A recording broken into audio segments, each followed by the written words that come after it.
नमस्कार दोस्तों। तो मैं अमन श्रीवास्तव स्वागत करता हूं आप लोगों का एक बार फिर से अपने YouTube चैनल अमन स्टडी सेंटर में। दोस्तों मैं आज आप लोगों के लिए ITI इलेक्ट्रीशियंस की मोस्ट इम्पॉर्टेंट थ्योरी लेकर के आया हूं, जो कि आप लोगों के लिए बहुत ही महत्वपूर्ण है दोस्तों। तो दोस्तों आज इस पोस्ट में ITI इलेक्ट्रीशियन थ्योरी की सबसे महत्वपूर्ण फ्रेमिंग के बाएँ हाथ का नियम को आसानी से समझेंगे। दोस्तों जब हम ITI इलेक्ट्रीशियंस की थ्योरी पढ़ते हैं तब हमें वैज्ञानिकों के प्रयोग तथा दिए गए परिभाषाओं को महत्वपूर्ण रूप से समझना एवं याद करना होता है दोस्तों। ठीक है, फ्लेमिंग के बाएं हाथ का नियम बहुत ही महत्वपूर्ण नियम है।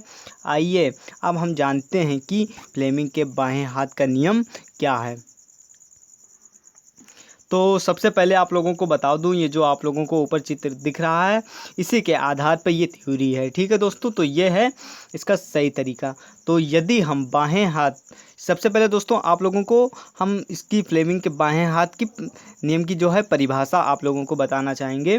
यदि हम बाएं हाथ की तर्जनी जो है माध्यमा और अंगूठे को परस्पर एक दूसरे के लंबवत इस प्रकार फैलाएं कि तर्जनी चुंबकीय क्षेत्र की दिशा तथा माध्यमा कंडक्टर में बहने वाली धारा की दिशा को बताती है, तब अंगूठा कंडक्टर पर लगने वाले बल की दिशा को बताएगा दोस्तों। ठीक है, आगे देखते हैं। जब भी हम एक करंट युक्त कंडक्टर को चुंबकीय क्षेत्र में रखते हैं तब उस कंडक्टर पर एक बल कार्य करता है जो उसे बाहर की तरफ ढकेलने का प्रयास करता है दोस्तों। ठीक है, उपरोक्त सिद्धांत का प्रयोग करके हम लोग डीसी मोटर का निर्माण करते हैं, परंतु यह बात हमारे दिमाग में सदैव बनी रहती है कि कंडक्टर पर जो बल कार्य करता है उसकी दिशा क्या होगी।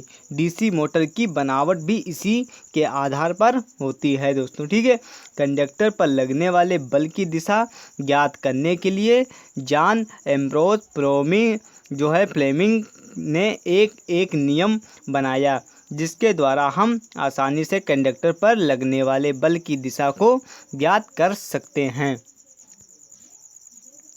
आप जानें फ्लेमिंग के बाएं हाथ के नियम के प्रयोग क्या हैं।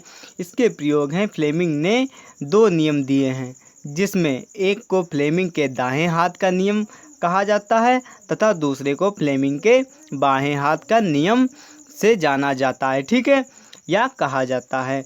तो फ्लेमिंग के बाएं हाथ का नियम का प्रयोग डीसी मोटर के कंडक्टर पर लगने वाले बल की दिशा अर्थात उससे घूमने की दिशा को पता लगाने के लिए किया जाता है।